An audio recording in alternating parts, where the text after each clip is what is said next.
Hello बच्चों, let's understand question. Firstly देखते हैं क्वेश्चन अपने से क्या बोलना चाह रहा है। क्वेश्चन में आपको गिवन है tertiary alcohol are resistant to oxidation because.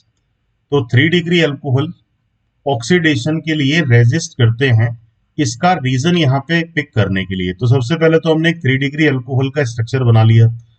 अब अगर मुझे टर्शरी अल्कोहल का ऑक्सीडेशन करना है तो ऑक्सीडेशन के दो ही मीनिंग होते हैं, आइदर एडिशन ऑफ ऑक्सीजन और रिमूवल ऑफ हाइड्रोजन। तो यहाँ एल्कोहल के केस में अगर देखा जाए तो ऑक्सीडेशन का मीनिंग होता है कैटालाइटिक डिहाइड्रोजिनेशन। अब देखो कि ये तो OH है, OH से कनेक्टेड, इस डायरेक्टली कनेक्टेड कार्बन का नेम हो गया अल्फा। तो यहाँ तो मुझे हाइड्रोजन नजर आ रहा है, लेकिन इस पर्टिकुलर अल्फा कार्बन पे अल्फा हाइड्रोजन का स्कोर कितना है? 0।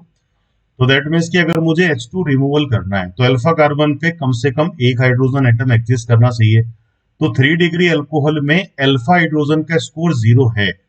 दैट्स वाई कि यहाँ से H2 का रिमूवल पॉसिबल नहीं है, और डायरेक्टली हम ऑक्सीडेशन का रिजल्ट लिखेंगे तो it can provide no oxidative product. तो अब अगर इन चारों में से हम रीजन की बात करें तो पहला ऑप्शन आपको ये बोलता है they do not have alpha hydrogen atom. ये रीजन कहीं ना कहीं एक राइट चॉइस है। सेकंड ऑप्शन बोला जा रहा है larger plus I effect of alkyl group. तो इन आर का कोई रोल ऑक्सीडेशन में होगा नहीं, तो प्लस आई पावर का ऑक्सीडेशन में कोई डायरेक्ट इंपैक्ट नहीं है। तीसरा दिया हुआ है ऑन ग्रेटर स्टेरिक हिंड्रेंस।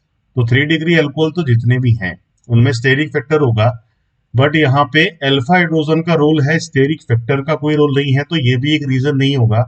और अगर ये रीजन नहीं है तो ऑल ऑफ दीज, ये तो ऑटोमेटिक चॉइस है कि इसको हम पिक नहीं कर सकते।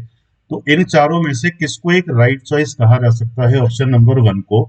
3 degree alcohol can not be oxidize because it not having any alpha hydrogen atom. I hope you all understood this question. All the best.